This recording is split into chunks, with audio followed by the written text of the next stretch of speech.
मुजैन साहब भी मौजूद हैं, हम इस पे बात करते हैं।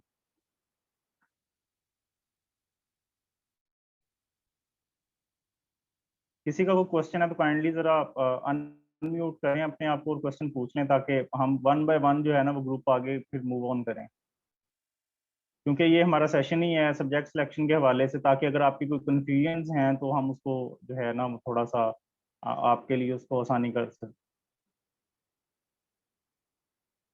किसी का कोई क्वेश्चन नहीं है?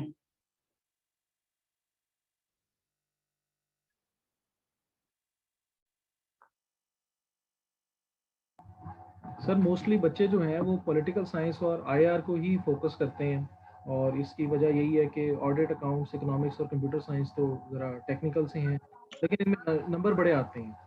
अगर किसी की बैकग्राउंड है तो ऑडिट एंड अकाउंट्स जी वो बिल्कुल। भी ऑप्ट कर सकता है। आईआर और पॉलिटिकल साइंस जो है सर, इसमें से ज़रा बताएं आप कि कौन सा बेहतर होएगा अगर इन दोनों में किसी का कोई चॉइस है, क्योंकि ये जो है एक कॉमन इशू आ जाता है बच्चों में कि जी पॉल साइंस लें, जी आईआर लें। जी जी जी सर, मैं इस पे ना थोड़ा डिटेल में बात कर लेता हूँ, क्योंकि ये 200 मार्क्स का सब्जेक्ट है और आपको पता है कि इसमें ज़्यादातर कन्फ्यूजन इस सब्जेक्ट पे होती है, सबकी होती है, जितने भी सीएसएस के एस्पायरेंट्स होते हैं, पॉलिटिकल साइंस और इंटरनेशनल रिलेशन में से कौन सा सब्जेक्ट है। एक तो ये है कि क्योंकि मेरा मास्टर्स है इसमें पॉलिटिकल साइंस में, एमफिल मैंने किया हुआ है गवर्नमेंट कॉलेज से।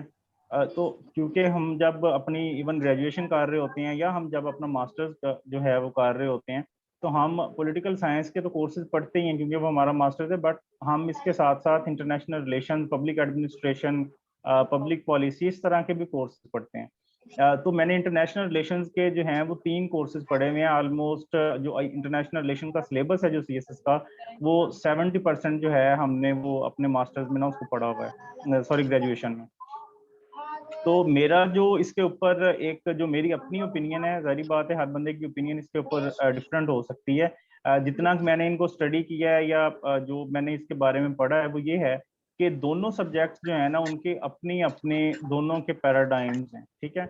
दोनों में बहुत सारी डाइवर्सिटी मौजूद है, और सबसे ज्यादा डाइवर्सिटी पॉलिटिकल साइंस के पेपर में मौजूद है, क्योंकि उसमें फिलोसफर्स भी हैं, उसमें आपको कॉन्स्टिट्यूशन भी पढ़ने हैं, उसमें आपको थ्योरीज का भी पढ़ना है, आपने उसको प्रैक्टिस में भी लेके आना है, ठीक है। अगर हम इसी तरह से इंटरनेशनल रिलेशंस की बात करें, तो क्योंकि आपको पता है कि इंटरनेशनल रिलेशंस जो है वो एक एक सब सब्जेक्ट है और एक ब्रांच थी पहले पॉलिटिकल साइंस के अंडर ही। क्योंकि ये पॉलिटिकल साइंस जो है इट्स जो आप इसको कहते हैं कि it's mother of all social sciences, तो इंटरनेशनल रिलेशंस पहले इसी का पार्ट था, ठीक है। लेकिन क्योंकि बहुत सारी डेवलपमेंट्स हुई हैं लास्ट वन जो है एक पूरी सेंचुरी में, 2 वर्ल्ड वार्स हो गई, अपना एक सुपर पावर्स की इमरजेंस, देन उनकी डाउनफॉल, तो ये एक सब्जेक्ट जो है ये अपना ही एक अलहदा से पूरा एक सब्जेक्ट बन गया है, ठीक है। तो इसमें जो है ना वो जो इसकी थ्योरीज हैं इंटरनेशनल रिलेशंस की, उनके ऊपर फिर आपको जो करंट अफेयर, क्योंकि ये सब्जेक्ट जो है ये इंटरनेशनल रिलेशन, ये करंट अफेयर से भी बहुत ज्यादा रिलेटेड है, कि करंट सिनेरियो में जितनी भी चीजें चल रही होती हैं ये उन सब्जेक्ट सारे का सारा उन्हीं को डील करता है, कि जो मेजर जो पॉलिसीज बनती हैं, जो फॉरेन पॉलिसीज बनती हैं मेजर पावर्स की, वो किस तरह से होती हैं, इंटरनेशनल एरिना में जो है वो प्लेयर्स किस तरह से वर्कआउट करते हैं, ठीक है। जो स्टेट्स जो हैं आपस में उनकी जो रिलेशंस होते हैं वो किन बेसिस के ऊपर होते हैं, इकोनॉमिक इंटरेस्ट किस तरह से मैटर करते हैं, नेशनल इंटरेस्ट को लोग किस तरह से लेके चलते हैं स्टेट्स। अब फिर मल्टीपोलर बाईपोलर जो वर्ल्ड हैं का जो कॉन्सेप्ट है, पहले आपको पता है कोल्ड वार का दौर था, बाईपोलर थी, अब मल्टीपोलर की तरफ जा रहे हैं, ठीक है। टेक्नोलॉजीज आ रही हैं नई नई दुनिया में, तो ये जितने भी न्यू कॉन्सेप्ट हैं ये सारे के सारा सब्जेक्ट मैटर है इंटरनेशनल रिलेशंस का। अगर हम पॉलिटिकल साइंस की बात करें तो पॉलिटिकल साइंस जो है वो क्योंकि एक बहुत ही पुराना सब्जेक्ट है, स्टेट क्राफ्ट से रिलेटेड है, कि स्टेट एडमिनिस्ट्रेशन किस तरह से होती है, स्टेट में कौन कौन से प्लेयर्स होते हैं, पॉलिसीज किस तरह से बनती हैं, इम्प्लीमेंटेशन किस तरह से होती है, लोगों की वेलफेयर किस तरह से होती है, ठीक है, सोसाइटी किस तरह से वर्कआउट करती है, पॉलिटिकल पार्टीज का क्या कॉन्सेप्ट है, पार्लियामेंट्री सिस्टम क्या है, प्रेसिडेंशियल सिस्टम क्या है, इनके पॉजिटिव और नेगेटिव एस्पेक्ट्स क्या हैं, कॉन्स्टिट्यूशन जो है दुनिया में किस तरह से काम कर रहे हैं, ब्रिटेन का कॉन्स्टिट्यूशन क्यों अभी तक सबसे ज्यादा जो है वो टॉप के ऊपर है, पार्लियामेंट्री सिस्टम उनका इस तरह से वर्किंग बेहतर क्यों कर रहा है, पाकिस्तान का क्यों, ये जितनी भी एनालिटिकल टाइप आप चीजें कह लो, ये सारी की सारी थ्योरीज के ऊपर बेस करती हैं, और ये थ्योरीज, ये डिफरेंट थ्योरिस्ट जो हैं, जितने भी फिलासफर्स जो थे, प्लेटो लेके आनवर्ड, अपना सॉक्रेट्स से लेके आनवर्ड आज तक जितने भी करंट कंटेम्प्रेरी पॉलिटिकल फिलासफर्स हैं, ये इनका सब्जेक्ट मैटर रहा है कि स्टेट में जो लॉज हैं, जो पॉलिसीज हैं, वो किस तरह से बनाई जाएं,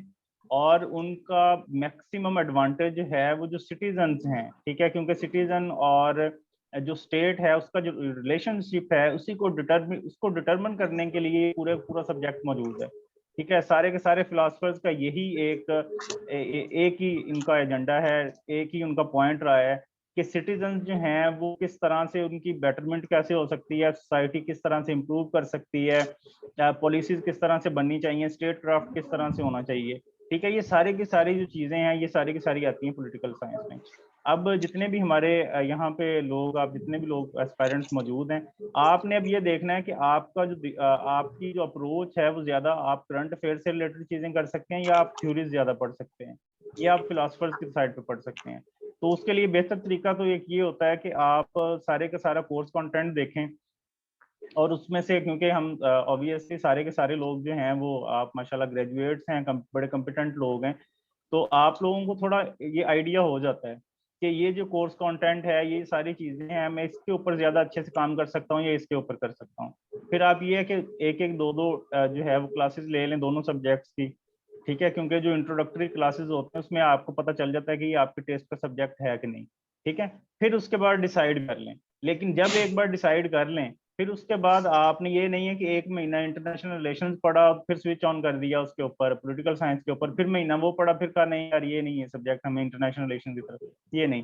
एक बार डिसीजन ले लें, अच्छे से लें, 4 दिन लें, 2 दिन लें, ठीक है, लेकिन जब एक बार डिसीजन कर लें, फिर उसके ऊपर जो है वो फिर उसी सब्जेक्ट को प्रिपेयर करें और उसको अच्छे से प्रिपेयर करें। किसी का यहाँ है तक ना। अगर जो हमने डिबेट की है इसके ऊपर कोई क्वेश्चन हो? सर बच्चे तो सवाल नहीं पूछ रहे, लेकिन इन्होंने जो सवाल आगे जाके पूछने हैं वो मुझे पता है, क्योंकि जब जी ये जी जून जी जुलाई जाएगा ना, तो फिर हम जो असल प्रिपरेशन है फिर स्पीड पकड़ती है, तो ये सितंबर में जाके मोस्टली जो जी कैंडिडेट, बिल्कुल। तो फिर इनके दिलों में जहनों में सवाल आते हैं कि जी आप सब्जेक्ट कौन सा लें। और एक कॉमन सवाल सर ये भी मतलब मैंने महसूस किया, जो बच्चे देखते हैं पिछली सर डीएम जो जी चीज़ है, जी जिस तरह अवैध इरशाद है, वो सीएसएस में उसकी फर्स्ट पोजीशन थी, जी तो उसने ऑडिट अकाउंट रखा हुआ था। फिर एक दो जी और ऐसे हैं जिन्होंने ये इकोनॉमिक्स और ऑडिट एंड अकाउंट्स के और बड़े बड़े नंबर लिए हैं। तो अगर सर किसी की ये बैकग्राउंड है, जी और कोई ना कोई होएगा जिसकी जो है वो फाइनेंस की बैकग्राउंड होएगी, अकाउंट्स की होएगी, तो जिसकी बैकग्राउंड है उसको जी। फिर जो है पॉल साइंस पे जाना चाहिए या ऑडिट एंड अकाउंट्स रखना चाहिए अगर कमांड है? इंटरनेशनल रिलेशंस के हवाले से बात कर रहे हैं, पॉलिटिकल साइंस के हवाले से? सर ये दोनों ट्विन सब्जेक्ट्स, क्योंकि जो है मोस्टली 80 to 70% तो वही रखते हैं, पॉल साइंस या आईआर, तो बाकी जो पीछे हैं फिर जी वो अकाउंट्स या इकोनॉमिक्स पे आ जाते हैं। अगर किसी की कमांड है ऑडिट एंड अकाउंट्स पे, या बैकग्राउंड है, किसी सीए किया हुआ है या फाइनेंस में डिग्री है, तो उसको ऑडिट एंड अकाउंट्स रखना चाहिए या इकोनॉमिक्स रखनी चाहिए कि नहीं? क्योंकि ये भी सर इन्होंने एक आगे। तो हाँ जी, एक तो जी ठीक ठीक हो गया सर। अच्छा सर, एक तो ये है कि आपको पता है कि हमारे जो फैकल्टी मेंबर हैं अब्दुल रहमान साहब, जिन्होंने इस बार क्वालिफाई किया है, पीएसपी में गए हैं, उनका भी ऑडिट एंड अकाउंट था। फिर महीन हसन जो है उनका भी, क्योंकि ये बैकग्राउंड था इकोनॉमिक्स का और उन्होंने बिजनेस एड भी रखा। एक तो ये है कि अगर आपकी डिग्री इकोनॉमिक्स में, बिजनेस एडमिनिस्ट्रेशन में, आपने एसीसीए किया हुआ है, ठीक है, आप कंप्यूटर साइंस के हैं, और आपने उसको कोर्स को जब आपको पढ़ाया गया था यूनिवर्सिटी में, आपने उसको अच्छे तरीके से पढ़ा है, फिर तो 100 में से 99% बड़ी ही, ये आप कह लें कि एक बड़ी प्योर किस्म की एडवाइस यही है कि फिर आप उसी सब्जेक्ट को अपने उसके लिए फाइनल के लिए रखें, जो है 200 नंबर का।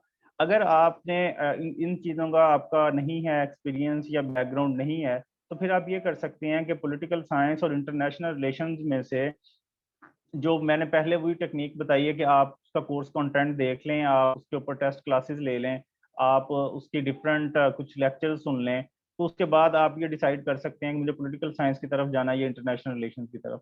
इंटरनेशनल रिलेशंस की तरफ जब जब ये सीएसएस का सिलेबस चेंज हुआ था ना, सबसे ज़्यादा जो ट्रेंड था ना वो बेसिकली था ही इंटरनेशनल रिलेशंस की तरफ, ठीक है। और ये होना भी चाहिए। उसकी वजह ये है कि जो इंटरनेशनल रिलेशन का जो सब्जेक्ट है वो है थोड़ा सा करंट सिनेरियो बेसिस, हम क्योंकि डेली बेसिस पे न्यूज़ न्यूज़ न्यूज़ सुन रहे होते हैं, हमें पता है कि भाई यूनाइटेड स्टेट्स जो है वो इस वक्त कहाँ कहाँ पे उनकी फॉरेन पॉलिसी क्या चल रही है, इकोनॉमिक इंटरेस्ट क्या है, चाइना के साथ ट्रेड वॉर चल रही है, नॉर्थ कोरिया के साथ क्या इशू है, इंडिया के साथ आर्म्स डील कर रहा है। तो ये सारे के सारे करंट अफेयर्स टाइप चीजें होती हैं, तो हमारा इनमें थोड़ा बहुत इंटरेस्ट होता है। तो अगर तो आपको करंट अफेयर में ज्यादा इंटरेस्ट है, आपको इस तरह की चीजें ज्यादा अच्छी लगती हैं, फिर तो आप ऑब्वियसली किस कोई इसमें दो राय है ही नहीं कि आप जो है ना वो इंटरनेशनल रिलेशन ही ऑप्ट करें। ठीक है। लेकिन अगर आपका थोड़ा सा कोई लिटरेरी माइंड है और आप ये चाहते हैं कि हम ये पढ़ेंगे स्टेट क्राफ्ट क्या होती है, लोगों की सोशल वेलफेयर क्या होती है, कॉन्स्टिट्यूशन किस तरह से काम करते हैं, तो फिर आप जो है वो पॉलिटिकल साइंस की तरफ से हैं। जी। Thank you. कुछ क्लियर हुआ सर? जी जी सर, ये ग्रुप 2 आ गया। जी। तो ग्रुप टू जो है, अच्छा ग्रुप टू जो है ये फिर वही बात आ जाती है कि ग्रुप टू में जो है वो सारे के सारे सब्जेक्ट जो हैं वो सारे मतलब प्योर साइंसेज के सब्जेक्ट हैं। फिजिक्स है, केमिस्ट्री है, अप्लाइड मैथमेटिक्स है, प्योर मैथ्स हैं, स्टैटिस्टिक्स हैं, जियोलॉजी है। अभी जितने भी सब्जेक्ट्स हैं इनमें से अगर किसी का मास्टर्स है, ग्रेजुएशन है इन सब्जेक्ट्स में, तो आप ये सब्जेक्ट लाजमी लें। ठीक है। पहले सब आप हर ग्रुप में से एक सब्जेक्ट ले सकते हैं, क्योंकि ये इसका रूल भी है एफपीएससी का। पहले ग्रुप में से आप 200 नंबर सेलेक्ट कर सकते हैं, और आप इसी तरह ग्रुप टू में से भी 200 नंबर ले सकते हैं। अब आप ये है कि फिजिक्स और केमिस्ट्री में से कोई एक सब्जेक्ट ले लें, जो नीचे वाले सब्जेक्ट्स हैं जो चार हैं उनमें से दो भी 100 के ले सकते हैं। ठीक है। तो इसमें फिर वही बात, क्योंकि अब मैं तो सोशल साइंसेज का हूँ, मेरा बैकग्राउंड सारी एजुकेशन ही है, तो ये फिर इसके ऊपर यही बात हो सकती है कि अगर आपकी ये डिग्री इसके ऊपर है और आपके पास कोई मेंटोर अच्छा है मौजूद है, तो आप फिर इनमें से कोई भी सब्जेक्ट जो है वो रख सकते हैं। और ये जो फिजिक्स है, अप्लाइड मैथमेटिक्स है या स्टैटिस्टिक्स हैं, ये फिर हाई स्कोरिंग सब्जेक्ट भी हैं। सर इसमें मैं एक पॉइंट ऐड करूंगा कि जी सर, नेक्स्ट जी। एक तो सर जो जियोलॉजी है ना, ये ना ही कोई बच्चा रखे अगर बैकग्राउंड भी है, क्योंकि ये बड़ा जो है ना, इसका मैंने ना कोई बंदा एलोकेट होता सुना है ना देखा, और मोस्टली जितने देते हैं तकरीबन सारे फेल होते हैं। तो जियोलॉजी कोई इतना जी अच्छा ठीक है। मैं इसको नहीं करूंगा। अगर इस ग्रुप में से किसी ने रखना है, किसी की बैकग्राउंड है या किसी ने रखना है, तो सर स्टैटिस्टिक्स और फिजिक्स ये दो सब्जेक्ट हैं जो इन जी ग्रुप में जो बेहतरीन है। क्योंकि माना था सर जी जिसका ठीक है। जो है मदीहा 2016 की टॉपर है, उसने फिजिक्स रखी थी, उसके बड़े नंबर आए थे। हाँ और मोस्टली फिजिक्स में जी जो वो आ जाते हैं, अगर बंदे की ग्रिप है तो फिजिक्स आपको नंबर स्टूडेंट्स देगी। लेकिन सम टाइम इट हैपेंस कि अगर पेपर ज़रा थोड़ा सा चेंज आ जाता है, जिस इस बार उसने सारे का सारा पेपर क्वांटम मैकेनिक्स पे उसने फोकस किया। तो अगर इस तरह का मतलब ना हो और नॉर्मली अगर आपकी तैयारी है, ग्रिप है, तो फिजिक्स आपको नंबर देगी। मगर कीप इन माइंड कि इस ग्रुप में जो है लिटरेरी सब्जेक्ट्स नहीं है, ये टेक्निकल और साइंटिफिक हैं। यहाँ पे आप कोई डिस्कशन ऐसा नहीं कर सकते कि अगर आप एक सवाल है आपको जवाब नहीं आता तो चलो आपने कहा कि जी इधर उधर से बातें करके मैं कोई जवाब बना लूंगा, ऐसा नहीं है पॉसिबल। आपके for the right number get full marks. अगर आपका नहीं जवाब सही तो फिर आप एक दो नंबर मिलेंगे। तो ये जरा बाइनरी सिस्टम है यहाँ पे, आइदर यू गेट नंबर और या फिर आपको नंबर नहीं मिलेंगे। स्टैटिस्टिक्स एक अच्छा सब्जेक्ट है। अगर आपकी जिस तरह मैथ्स की बैकग्राउंड है या आपकी फाइनेंस अकाउंटिंग की है तो स्टैटिस्टिक्स रखें। जिस तरह अभी जो टॉपर है 2020 की, उसके स्टैटिस्टिक्स में मोर देन 80 नंबर है। तो अब उसकी उसमें बैकग्राउंड होएगी, कमांड होएगी उसमें। तो स्टैटिस्टिक्स और फिजिक्स जो हैं इन दोनों में से अच्छे सब्जेक्ट हैं। बाकी जो है डिपेंड्स ऑन कि आपकी तैयारी कितनी है या ओवरऑल आपकी प्रिपरेशन आपकी कैसी है। इसका एक तरीका ये भी होता है, जिस तरह सर ने कहा है कि आप क्लासेस ले लें। क्लासेस के अलावा आप पास पेपर भी देख सकते हैं। पिछला पेपर आप उठा के देख लें 2021 का, 20 का, और आप ये देखेंगे कि जो है थोड़ा बहुत आपने जो क्लासें ली हैं, क्या आप उस क्लास से रेलिवेंट जो क्वेश्चन आए हैं पेपर में, तो क्या वो आप उसे कॉम्प्रीहेंड कर पा रहे हैं या डिफिकल्टी लेवल आप कितना फील करते हैं। सर नेक्स्ट ग्रुप पे मूव करें।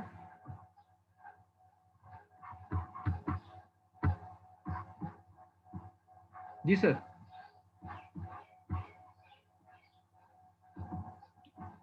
थर्ड पे आते हैं।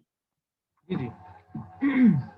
Group 3 public administration. अच्छा जी, इनमें अब जिस तरह इसमें जी, अब इसमें पब्लिक एडमिनिस्ट्रेशन है जी, बिजनेस एडमिनिस्ट्रेशन है, गवर्नेंस और पब्लिक पॉलिसीज का एक सब्जेक्ट है, और टाउन प्लानिंग और अर्बन मैनेजमेंट का एक सब्जेक्ट है जी।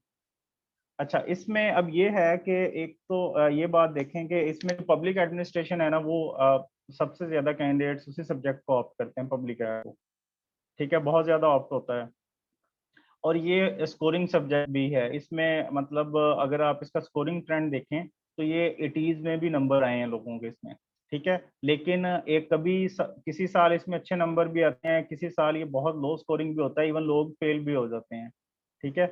हमारे एक जानने वाले ही थे, दोस्त दोस्त थे वो, तो उनका पब्लिक एडमिनिस्ट्रेशन था और वो पब्लिक एडमिनिस्ट्रेशन में फेल थे लास्ट ईयर में, जबकि उनके बाकी जो थे नंबर बहुत अच्छे थे, ठीक है। तो ये भी पब्लिक एडमिनिस्ट्रेशन सब्जेक्ट इस तरह का है कि इसमें सारी की सारी थ्योरीज हैं, ठीक है, थ्योरीज है और इसकी इम्प्लीकेशंस हैं, ठीक है। फिर इसको जो है बेहतर, क्योंकि एक दूसरी बात ये है कि क्योंकि पेपर जो है वो अगर पाकिस्तानी पर्सपेक्टिव से आ जाए फिर तो ठीक है, लेकिन अगर वो इंटरनेशनल पर्सपेक्टिव से पूछ ले फिर स्टूडेंट्स के पास इतना मटेरियल नहीं होता, क्योंकि स्टूडेंट्स ने ज्यादातर जो चीजें पढ़ी होती हैं ना वो डॉक्टर सुल्तान खान की बुक से पढ़ी होती हैं, ठीक है। तो वो एक बुक जो है वो फिर पाकिस्तान के रेफरेंस से तो बाकी चीज़ों को इसमें कर जाते हैं, लेकिन ये है कि बाकी जो पेपर आता है तो फिर लेंथी स्टेटमेंट्स में उसमें फिर आपका एनालिटिकल जो है एबिलिटीज जो है वो जज करते हैं, ठीक है। तो उसमें फिर स्टूडेंट्स जो है ना वो मार खा जाते हैं। इसी तरह से बिजनेस एडमिनिस्ट्रेशन जो है वो भी एक सब्जेक्ट है, ये फिर वही बात आ गई कि ये प्योर सब्जेक्ट जो है वो अगर किसी का बैकग्राउंड है तो ही ऑप्ट कर सकता है। देन अगर हम बात करें गवर्नेंस और पब्लिक पॉलिसीज की, तो गवर्नेंस और पब्लिक पॉलिसी का जो सब्जेक्ट है वो भी basically political science public administration से मिलता जुलता है, ठीक है। बल्कि गवर्नेंस और पब्लिक पॉलिसी और पब्लिक एडमिनिस्ट्रेशन कुछ हद तक जो है वो एक ही सेम फुटिंग्स पे, ठीक है, दोनों सब्जेक्ट्स की एक जैसी ही चीजें हैं। लेकिन गवर्नेंस और पब्लिक पॉलिसीज जो है, मैं क्योंकि मैंने पढ़ा हुआ है सब्जेक्ट ये पॉलिटिकल साइंस में, मेरा सारा बैकग्राउंड भी है इसका, तो ये मैं रिकमेंड नहीं करूंगा कि अगर आप सोशल साइंसेज से हैं तो आप इस सब्जेक्ट को बिल्कुल नहीं ऑप्ट करें, ठीक है। अगर आपने पब्लिक पॉलिसी पढ़ी है, आपको पब्लिक पॉलिसी की कुछ समझ बूझ है, उसकी थ्योरीज का आपको पता है, आपने उसके ऊपर कोई रिसर्च पेपर्स या आपका बहुत ज्यादा इंटरेस्ट है, फिर रखें, अदरवाइज सब्जेक्ट को नहीं रखें आप। देन इस ग्रुप में जो लास्ट है वो है टाउन प्लानिंग और अर्बन मैनेजमेंट। टाउन प्लानिंग और अर्बन मैनेजमेंट जो ये एक प्योर टेक्निकल सब्जेक्ट है, ठीक है, इसको कभी भी मत समझिएगा कि ये सोशल साइंसेज का सब्जेक्ट है। 2016 में अगर आप सबको पता हो तो बहुत सारे कैंडिडेट्स, इवन बहुत ही काबिल लोग जो थे, इवन जिनकी लास्ट लास्ट अटेम्प्ट थी, उन बेचारों ने ये सब्जेक्ट रखा और वो सारे के सारे इसमें फेल हो गए, ठीक है। तो इसमें अगर आपने कोई सब्जेक्ट रखना है तो आप जस्ट पब्लिक एडमिनिस्ट्रेशन रख सकते हैं, बाकी जो बिजनेस एडमिनिस्ट्रेशन है वो अगर आपकी मास्टर्स है उसमें फिर रखें, अदरवाइज बाकी जो सब्जेक्ट्स हैं ना वो उनकी तरफ आप नहीं जाएं तो ये ज़्यादा बेहतर। जी सर, पब्लिक एडमिनिस्ट्रेशन के हवाले से जैन साहब आप कुछ बात कर लें क्योंकि आपका है इसमें एक्सपोजर।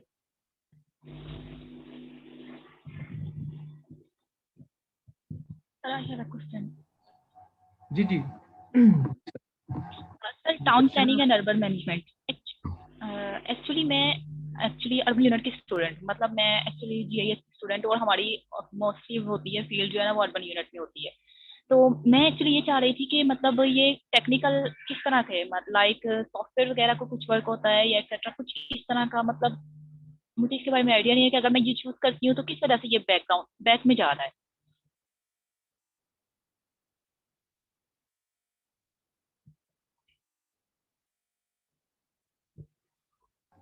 जी सर, आप जवाब देंगे इसका या मैं दूं?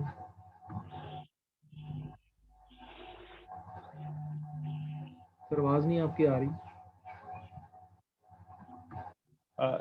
सर आप इसके ऊपर, क्योंकि ये एक तो ये बात मैंने पहले भी कही है कि जो टाउन प्लानिंग है ना ये प्योर टेक्निकल सब्जेक्ट है। अगर एक तो ये है इसके ऊपर जो जनरली मैं बात कर, सब्जेक्ट का मुझे इतना आइडिया नहीं है क्योंकि मैंने इसको देखा नहीं है ना मैंने इसको पढ़ा है।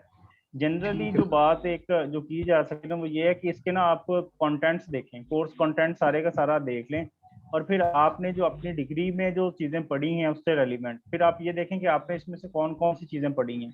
देखें कोई भी सब्जेक्ट है ना सीएसएस में, उसकी एक प्रॉपर उनके पास ना एक प्रॉपर हिस्ट्री है हर सब्जेक्ट की, मतलब आप अगर आपने कोई भी सब्जेक्ट ऑप्ट करना है ना, सबसे पहले उस हर सब्जेक्ट की ना एक बेसिक चीज होती है जिसको हम इंट्रोडक्शन कहते हैं, जिसका इंट्रोडक्शन टू इकोनॉमिक्स है, इंट्रोडक्शन टू पॉलिटिकल साइंस है, इंट्रोडक्शन टू इंटरनेशनल रिलेशंस है। वो बेसिकली उस सब्जेक्ट का जो सारे का सारा एक कोर एलिमेंट, जो आप कह लेना किस चीज को, वो कोर होता है, जो बेसिक्स होती हैं। अगर आपको सब्जेक्ट की बेसिक्स का नहीं पता तो आप बेशक उस पर कितना भी पढ़ लें, आप उसमें अच्छा स्कोर नहीं कर सकते। सबसे पहली बात तो यह है कि अगर आपने इसकी बेसिक्स पढ़ी हुई है, आपने टाउन प्लानिंग के बारे में इसको अच्छे तरह से देखा हुआ है, और फिर आप इसको रख सकते हैं। लेकिन बात फिर वहीं पे आ जाती है कि आप पहले कोर्स कंटेंट देखें, फिर आप ये देखें कि आपने इसमें कौन कौन सी चीजें पढ़ी हुई हैं। ठीक है, तो फिर आप जो है वो टाउन प्लानिंग और इस सब्जेक्ट की तरफ इसको ऑप्ट करें, अदरवाइज आप इसको ना ऑप्ट नहीं करें। अच्छा मिस, ये बताएं कि आपकी डिग्री किस चीज में है, आपकी जो है आपके actually I am the student of space sciences. Space sciences में हम मल्टीपल सब्जेक्ट पढ़ते हैं, लाइक एनवायरमेंटल भी करते हैं, अर्बन यूनिट जीआईएस भी पढ़ते हैं, मेट्रोलॉजी, क्लाइमेटोलॉजी, फिजिक्स एक्चुअली हमारी मेन ब्रांच होती है। हमारी मेन ब्रांच फिजिक्स है, लेकिन उसकी डिफरेंट साइंसेज से उसका रिलेशन क्या है, हम एक्चुअली ये स्टडी करते हैं। ठीक है तो ठीक मेरी है। एमएससी स्पेस साइंसेज में। जी जी। नहीं मिस, ये जो है ना, फिर आप टाउन प्लानिंग ना रखें, मेरा आपको सजेशन यही है। क्योंकि आपकी एक तो ये पेपर्स जो है ना, as far as my knowledge is, this paper will be made by engineers. UET में आपको पता है कि टाउन प्लानिंग पूरा एक शोबा है। तो ये यस। जो है, फिर ये आपके लिए नहीं है सब्जेक्ट। और ये फिर आप ना रखें, मेरी आपको रिकमेंडेशन ये। बाकी still if you feel that this is relevant to you in some way, आप पास पेपर देख लें। जो मैंने आपको फॉर्मूला बताया, मेन फॉर्मूला है कि अगर आपको कोई सब्जेक्ट आपको अट्रैक्ट कर, आप उसके पास पेपर देखें। पेपर में देखें कि जी कितनी है। और जहाँ पे आपकी एस्ट्रोफिजिक्स आपकी फील्ड है ना, मतलब मैं जो अंडरस्टैंड कर रहा हूँ, तो उसमें जी। फिजिक्स एक अच्छी अपॉर्चुनिटी है। But provided that yes you sir. Have good command over. मतलब आपको पता है कि फिर जो टेक्निकल सब्जेक्ट है उसमें गप तो लग नहीं सकती, उसमें आपको इधर उधर की बहस आप कर नहीं सकते। आपने जो सवाल पूछा है आपने उसका सही जवाब देना है, अदरवाइज आपके नंबर नहीं है। तो अगर आप यस। मतलब फिजिक्स अगर आपकी फील्ड है और आप फिजिक्स को उस सेंस में लेके चलते हैं, तो फिर आपके पास बहुत एक ब्राइट अपॉर्चुनिटी। तो फिजिक्स को आप देखें, टाउन प्लानिंग आप यस। छोड़ दें। अगर आपने इस ग्रुप में से उठाना ही है, तो जिस तरह सर ने कहा है, public administration and governance and policy एक अच्छा कॉम्बिनेशन है। जी, होप ओके सर, जो है थैंक वो यू। आंसर होगा। आगे चलते हैं सर। अच्छा, सो आगे है जी हमारे पास, ये बेसिकली जो ग्रुप 4 है, ये सारी की सारी हिस्ट्रीज का सब्जेक्ट है। ठीक है। अच्छा, इसके ऊपर ना आपने एक बात जो है ना वो ज़हन में रखनी है कि जितनी भी हिस्ट्रीज है ना, हिस्ट्री का जो सब्जेक्ट होता है ना, उसकी भी एक पूरे की पूरी लॉजिक है, पूरे की पूरी साइंस है। हिस्ट्री का सब्जेक्ट जो होता है ना, वो इस तरह से नहीं है कि एक हिस्ट्री है और आपने तारीखी बात उसमें बता दी। कि फॉर एग्जांपल अगर हम इंडो पाक हिस्ट्री की बात करें भाई, कि मुगल एम्पायर्स थी तो उनकी ये पॉलिसीज थी और ये हुआ और मुगल एम्पायर खत्म हो गई, डाउनफॉल आया, राइज हुआ, डाउनफॉल हुआ और खत्म हो गया। ठीक है, इस तरह से नहीं है। जो हिस्ट्री का सब्जेक्ट होता है, एक तो वो उसमें बेसिकली दो तीन बहुत ही इंपॉर्टेंट चीजें होती हैं। सबसे पहली इंपॉर्टेंट चीज ये है कि वो आपको फैक्ट्स बताता है। ठीक है, फैक्ट बताएगा आपको हर उस चीज का जो कि हिस्ट्री का सब्जेक्ट मैटर है। ठीक है, उसमें वो कल्चर की भी बात करेगा, उसमें वो सोसाइटी की भी बात करेंगे, उसमें वो लीडरशिप की भी बात करेंगे, उसमें वो स्टेट क्राफ्ट की भी बात करेंगे, उसमें वो लिटरेचर की भी बात होगी, उसमें आर्ट्स की भी बात होगी। ठीक है, मतलब एवरी एस्पेक्ट को हिस्टोरिकल पर्सपेक्टिव से वो डिस्कस कर देगा सब्जेक्ट। अच्छा, फिर उसके बाद जो दूसरी चीज है हिस्ट्री में, एक तो आप ये बात याद रखें, एक तो ये चीजें हो गई। फिर दूसरा ये है कि एक जो है ना वो एनालिसिस के ऊपर चीजें चल रही होती हैं कि अच्छा, आप फॉर एग्जांपल अगर हम इवन अमेरिकन हिस्ट्री की बात करते हैं, तो अमेरिकन हिस्ट्री का भी एक पता है, मतलब कि उनकी इंडिपेंडेंस है, उससे पहले का एक कॉलोनियल पीरियड है। ठीक है, पूरे की पूरी एक पावर का सुपर पावर जो है वो किस तरह से इमर्ज होती है। एक तो ये हिस्टोरिकल सब्जेक्ट है, फिर ये एनालिसिस के साथ साथ चलता है कि अच्छा कौन कौन सी पॉलिसीज ने उसमें इम्पैक्ट किया।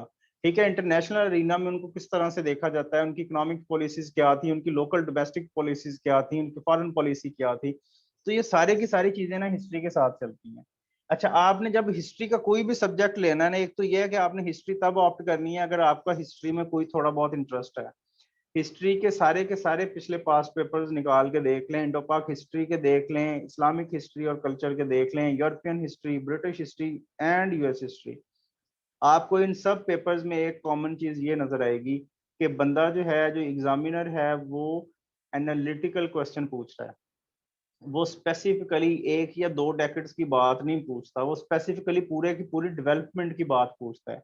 ठीक है, अगर हम इंडो पाक हिस्ट्री की बात करें तो आपने ये साल का पेपर देखें या उससे पिछले साल का पेपर देखें, उसमें उसने मुस्लिम कल्चर के ऊपर एक पूरे की पूरी डिबेटेबल क्वेश्चन पूछा है, जो कि एक देखने में पूरे का पूरा रिसर्च पेपर का आर्टिकल लगता है। ठीक है, कि किस तरह से मुस्लिम कल्चर्स इंडो पाक, क्योंकि हम सबको पता है कि ये जो सब कॉन्टिनेंट जो है, इसमें सारे के सारे डिफरेंट रिलीजन्स के लोग मौजूद थे। ठीक है, और मेजोरिटी जिनमें हिंदूज के थी।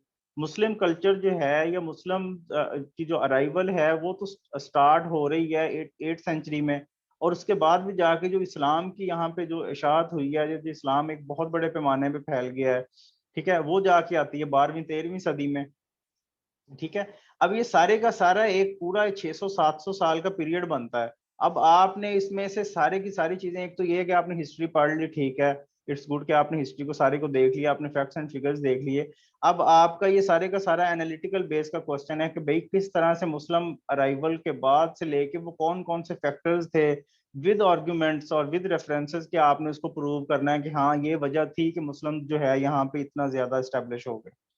ठीक है, इसी तरह अमेरिकन हिस्ट्री की अगर बात करें, यूएस हिस्ट्री की, अब उसमें उसने क्वेश्चन पूछा कि वर्ल्ड वॉर 1 के बाद से कौन कौन से ऐसे फैक्टर्स थे कि यूनाइटेड स्टेट्स की जो इकोनॉमी है और वो इतनी ज्यादा टॉप पे चली गई कि वो एक सुपर पावर बन जाते हैं। ठीक है, और पूरे की पूरी करेंसी चेंज हो रही है। मतलब आप ये इसको अगर देखें तो ये डॉलर करेंसी है, बेसिकली ये अमेरिकन करेंसी थी। पहले तो पूरी दुनिया में जो ट्रेड होती थी वो गोल्ड के ऊपर होती थी, गोल्ड के ही रिजर्व्स रखे जाते थे। अब पूरे की पूरी ट्रेड और एक करेंसी जो है, इंटरनेशनल करेंसी बन गई है ये जो डॉलर है।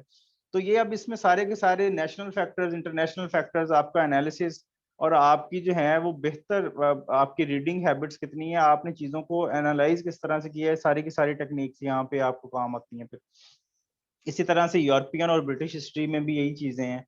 ठीक है, तो हिस्ट्री का सब्जेक्ट एक तो ये है कि आपने एक तो कोशिश ये करें, मेरी ये साहब सबको एडवाइस है कि कोशिश करें कि हिस्ट्री ना लें, लेकिन अगर फिर भी आपने हिस्ट्री का सब्जेक्ट लेना है, ठीक है, तो फिर आप वो हिस्ट्री का सब्जेक्ट लें जिसका सिलेबस शॉर्ट है। अब शॉर्ट सिलेबस वाले जो है, इसमें सिर्फ दो ही हिस्ट्री हैं, एक यूनाइटेड स्टेट्स की हिस्ट्री और दूसरी जो है वो ब्रिटिश हिस्ट्री। ठीक है, अच्छा, यूनाइटेड स्टेट्स की जो हिस्ट्री है, यूएस हिस्ट्री, वो बेसिकली अगर आपने इंटरनेशनल रिलेशंस रखा है तो ये फिर वेल एंड गुड, आपको उसके साथ जो है तकरीबन बहुत सारी चीजें ओवरलैप करती हैं। ओवरलैप इन द सेंस कि उसमें बहुत सारी चीजें जो हैं, क्योंकि इंटरनेशनल रिलेशन सारे का सारा करंट सिनेरियो को और वर्ल्ड वॉर 1 से ऑनवर्ड चीजों को डिस्कस करता है। और यूएस हिस्ट्री के पेपर में 2 से 3 क्वेश्चन जो हैं वो 1901 से ऑनवर्ड ही होते हैं। ठीक है, तो उसमें वर्ल्ड वॉर 1 के क्वेश्चन होते हैं, यूएस की फॉरेन पॉलिसी, कोल्ड वॉर, सारी की सारी चीजें ये डिस्कस हो रही होती हैं। अच्छा, अगर आपने यूएस हिस्ट्री नहीं रखनी तो फिर आप ब्रिटिश हिस्ट्री रख लें, वो बहुत लिमिटेड सा उसका जो है वो कोर्स लिमिटेड है। ठीक है, उसमें बहुत ज्यादा कोई डेवलपमेंट्स नहीं है इतनी, जस्ट छोटे छोटे से एक फैक्ट्स हैं, फैमिलीज हैं, किंगडम्स हैं। ठीक है, अच्छा, यूरोपियन हिस्ट्री जो है और इस्लामिक हिस्ट्री और इंडो पाक हिस्ट्री, ये तीनों जो हिस्ट्रीज है ना, ये एक ही इनका जो है वो सारी की सारी टाइमलाइन जो है ना इनकी, एक तो इनका सिलेबस बहुत ज्यादा लेंथी है। ठीक है, इनमें इंसिडेंट्स बहुत ज्यादा हैं। ठीक है, हिस्टोरिकल पर्सनैलिटीज बहुत ज्यादा हैं। उसके ऊपर फिर वो एमसीक्यूज अगर बनाने पे आ जाए ना तो बहुत मुश्किल और बड़े टेढ़े मेढ़े से मतलब वो एमसीक्यूज बनाते हैं। ठीक है, तो आई सजेस्ट कि आप या ब्रिटिश हिस्ट्री रखें या यूएस हिस्ट्री रखें, इसके अलावा कोई हिस्ट्री ऑप्ट नहीं कीजिएगा।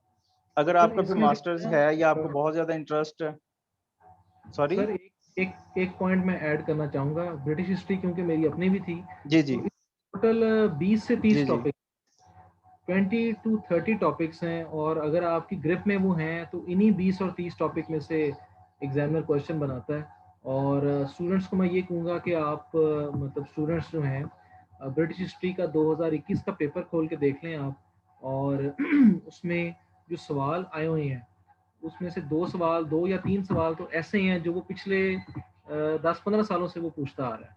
तो ब्रिटिश हिस्ट्री का एडवांटेज स्टूडेंट्स को ये है, जिस तरह आपने बताया कि शॉर्ट सिलेबस है, तो इस बात से मैं इत्तेफाक करूंगा। और साथ ये भी ऐड करूंगा कि इसके सिर्फ और सिर्फ 20 to 30 टॉपिक्स हैं, और अगर आप वो थॉरली कर लेते हैं तो ब्रिटिश हिस्ट्री आपकी जो है वो कमांड में है।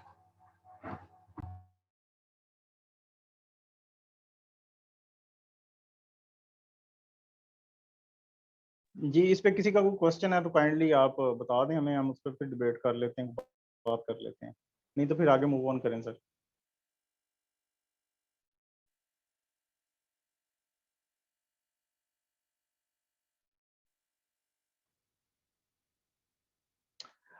अच्छा जी, तो अब जो हमारे पास नेक्स्ट ग्रुप है ये इसमें काफ़ी सारे सब्जेक्ट्स आपको जो नज़र आ रहे हैं, इसमें बहुत सारे सब्जेक्ट्स जो हैं वो नए हैं। जैसे जेंडर स्टडीज़ पहले नहीं था, नया ऐड किया है। एनवायरमेंटल साइंस जो है वो उसको दोबारा से इंक्लूड किया है।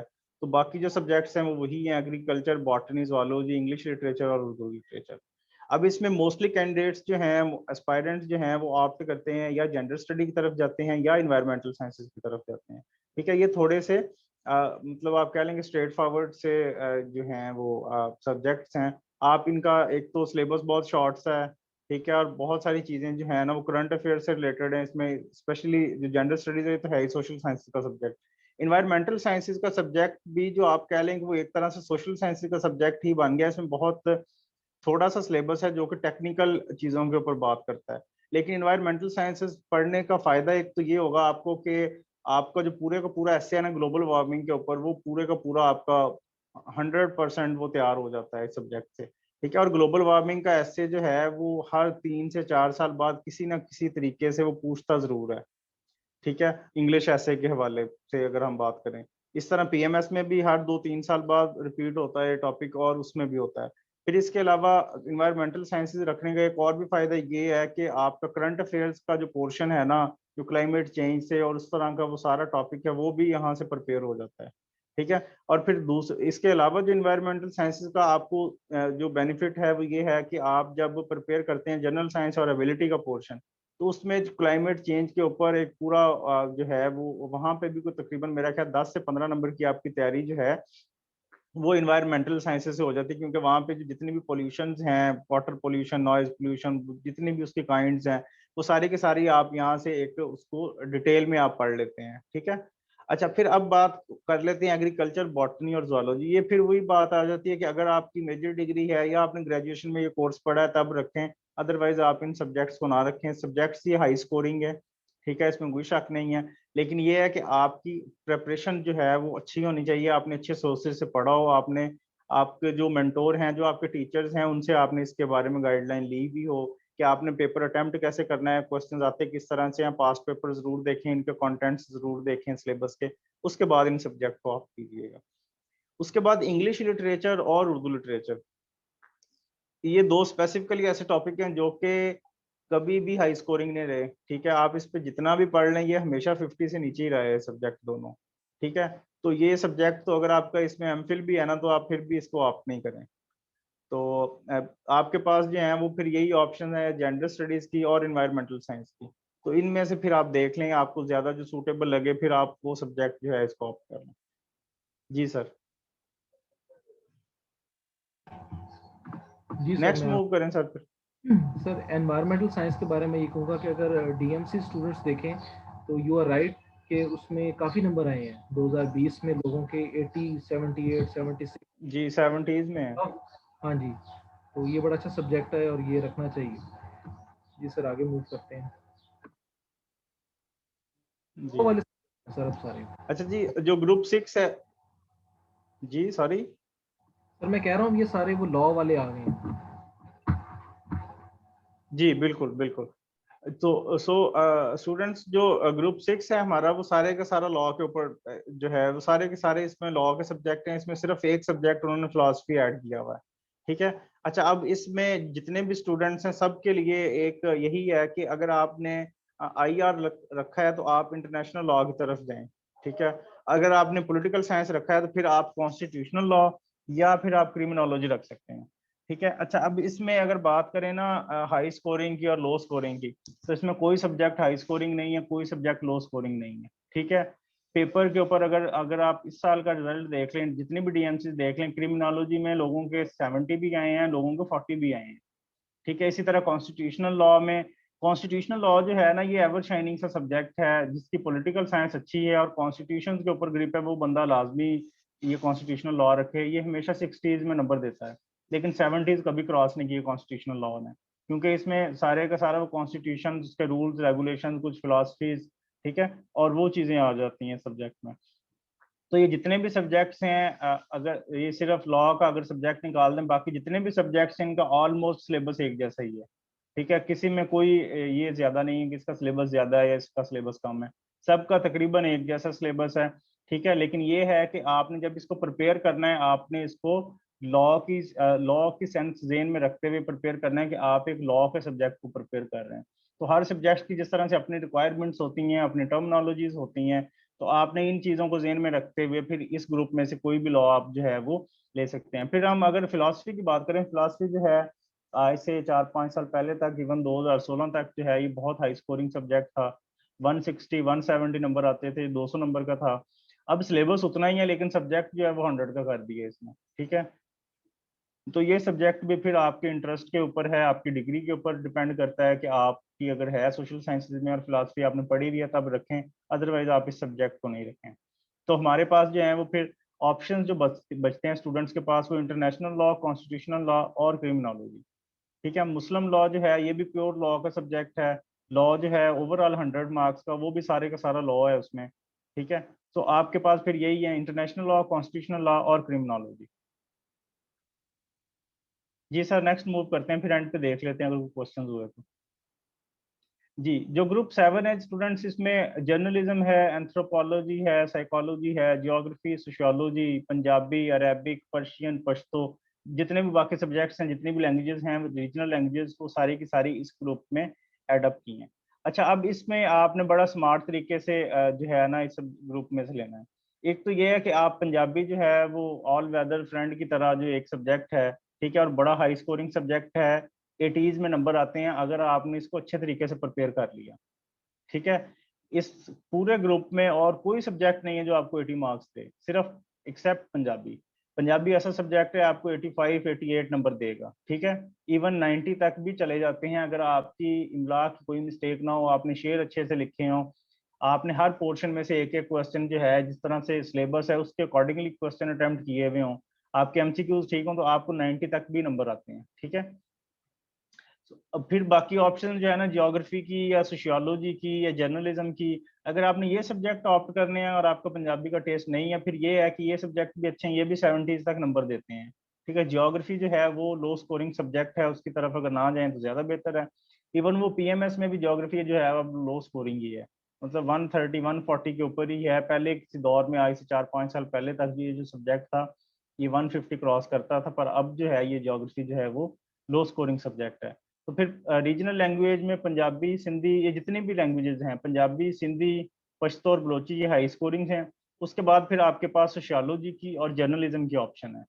ठीक है, तो आप ये इनमें से कोई भी सब्जेक्ट जो है ना, वो फिर इस कैटेगरी में आप ये ऑप्ट कर सकते हैं।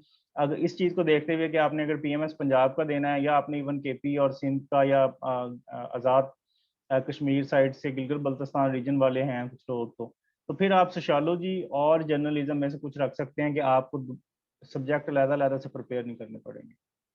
जी सर।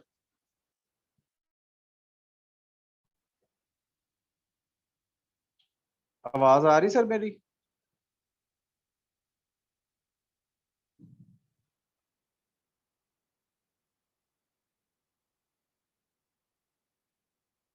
जी, यहाँ तक अगर किसी का कोई क्वेश्चन है तो आप बात कर सकते हैं इन टॉपिक के ऊपर जो हमने बात की है। जी अस्सलाम वालेकुम। वालेकुम सलाम। सर इंटरनेशनल रिलेशन जो सब्जेक्ट से अगर लेना है तो उससे जो कम्युनिकेशन जो बेहतर अदर गुरु जो बेहतर सबसे है वो मेरे में इंटरनेशनल लॉ है, नहीं इंटरेस्टेड है। आपकी आवाज ड्रॉप होगी। एक तो आप शायद पूछ रहे हैं कि इंटरनेशनल रिलेशन के साथ कौन सा सब्जेक्ट मैच कर रहा है। हाँ सर, की ग्रुप में अदर कोई से इंटरनेशनल में भी बेहतर। आपकी आवाज कुर्बान जो है वो ड्रॉप हो जाती है एंड से जाके।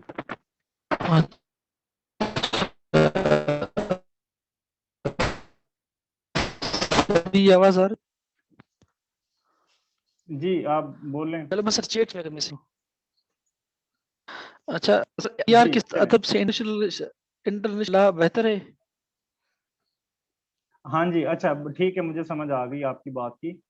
अच्छा, जो इंटरनेशनल रिलेशंस है ना, और इंटरनेशनल रिलेशंस में बहुत सारी चीजें हैं, क्योंकि इंटरनेशनल रिलेशंस में आप पढ़ते हैं different foreign policies, international relations में आप बहुत सी थ्योरीज को पढ़ते हैं, ठीक है, और उनकी जो है ना फिर वो फॉरेन पॉलिसी के साथ, ट्रेड के साथ, कॉमर्स के साथ, इंटरनेशनल ऑर्गेनाइजेशन का चैप्टर, ये सारी की सारी चीजें जो हैं, ये इनमें से तकरीबन 70 to 80% चीजें और 70 to 80% कॉन्सेप्ट जो है ना वो डील हो रहे होते हैं इंटरनेशनल लॉ में, ठीक है। तो इंटरनेशनल रिलेशंस का हमेशा जो अच्छा कॉम्बिनेशन बनता है वो इंटरनेशनल लॉ के साथ ही बनता है। अच्छा सर, थैंक यू। अच्छा सर, बाकी सब्जेक्ट्स ने भी आपने इसके लिए एमसीक्यूज होता है, क्वेश्चंस हैं एक और एमसी का? एमसीक्यूज का क्या पूछ रहे हैं आप सबका एमसीक्यूज पर होता है एग्जाम? हाँ जी, बिल्कुल बिल्कुल जी। अच्छा, एक बात आपने याद रखनी है कि हर सब्जेक्ट में 20 नंबर के एमसीक्यूज आते हैं जो 100 मार्क्स का सब्जेक्ट है। जो 200 मार्क्स का सब्जेक्ट है उसमें 40 मार्क्स के एमसीक्यूज आते हैं। सो ओवरऑल अगर आप सारे एमसीक्यूज देखें ना तो सीएसएस की पूरी प्रेपरेशन में 220 मार्क्स के एमसीक्यूज हैं, ठीक है। अगर आपने एमसीक्यूज को प्रिपेयर कर लिया अच्छे तरीके से तो आप उनमें से 220 में से 200 मार्क्स ले सकते हैं, जो कि जस्ट एमसीक्यूज के हैं। 1200 सब्जेक्ट, 1200 नंबर्स में से 200 नंबर आपका इजीली आ सकता है एमसीक्यूज का। और ये टू द मार्क, मतलब ये एग्जैक्ट आपका होता है कि ये मेरे इतने नंबर ठीक हैं। और जो बंदा इन सब्जेक्ट्स में अपने एमसीक्यू 17 18 17 18 जिसके अगर एमसीक्यूज ठीक हो जाते हैं तो आप बिलीव करें कि आपके जो ओवरऑल नंबर होते हैं ना रिटर्न में वो 60%, 50 to 60% जा रहे होते हैं। फॉर एग्जाम्पल, अगर आपने 40 नंबर के आईआर में एमसीक्यूज आते हैं, उसमें से आपने 35 ले लिए, तो आपने बाकी कितने नंबर लेने हैं 160 में से? तो फिर आप अगर 100 भी ले लेते हैं, पूरे पूरे 8 क्वेश्चंस में से 100 मार्क्स भी लेते हैं, तो फिर भी आपके 140 का स्कोर जाता है, ठीक है। सो एमसीक्यूज जो है वो बहुत इंपॉर्टेंट है जी। Thank you sir, thank you जी, वेलकम जी। नेक्स्ट अगर कोई क्वेश्चन है जी किसी का तो।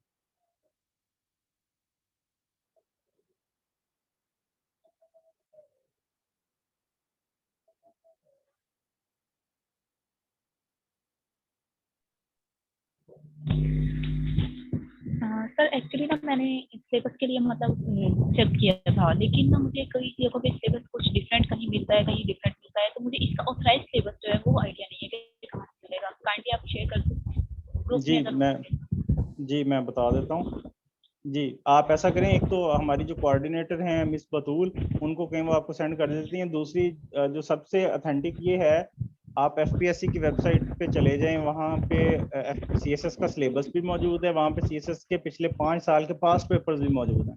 तो आपको नेट पे और कहीं पे कुछ सर्च करने की जरूरत नहीं है, जस्ट एफपीएससी की वेबसाइट पे जाएं, सीएसएस के फोल्डर के ऊपर क्लिक करें, वहाँ पे पास्ट पेपर्स भी मौजूद हैं, सिलेबस भी मौजूद है।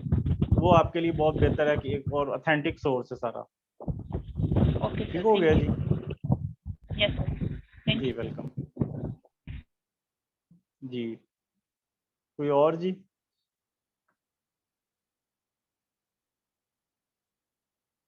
किसी और का कोई क्वेश्चन जी?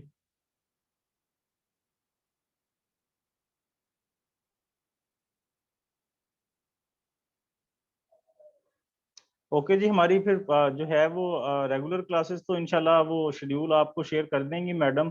तो तब तक आप जो है वो अपना कोर्स कंटेंट देख लें, थोड़ा सा इंटरनेट से इस सब्जेक्ट के बारे में पढ़ लें, फिर इंशाल्लाह मुलाकात जो है वो होती रहेगी। और कोई क्वेश्चन भी हो तो आप ग्रुप में छोड़ सकते हैं, आपको वहाँ पे रिप्लाई मिल जाएगा। ठीक है जी, okay okay sir, thank you. Thank you so much जी। अल्लाह हाफिज।